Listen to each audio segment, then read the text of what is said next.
Σε έναν κόσμο αλλοτινό, μέρα με τη μέρα, μήνα με το μήνα, τα χρώματα ξεθόριαζαν μαζί με την ελπίδα.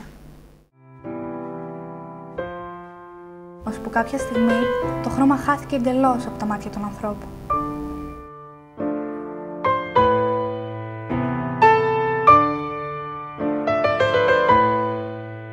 Το σχολείο τους ήταν σε μια γκρίζα φυλακή που δεν μπορούσαν να εκφραστούν ελεύθερα και ακόμα και τα όνειρά τους λογοκρίνονταν.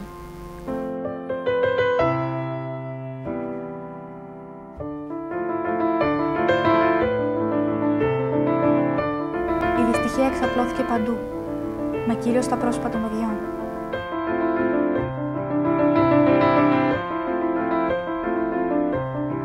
Ογκώδη γκρίζα κτίρια, κάγκελα παντού και σκουπίδια.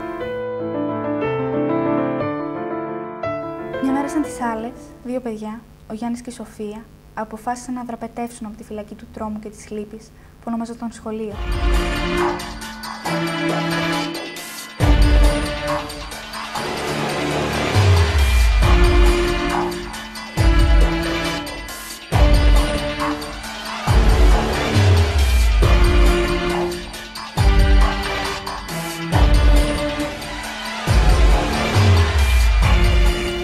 Κρυφά, το μυστικό τους εξαπλώθηκε σε όλα τα παιδιά και η απόφαση πάρθηκε.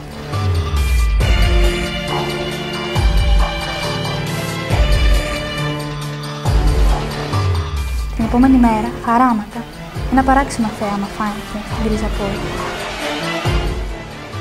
Κύματα παιδιών σε παρέες πηδήξανε τα κάγκελα και βάψαν τη σχολεία τους με αγάπη και ελπίδα για το μέλλον, τα πιο όμορφα χρώματα.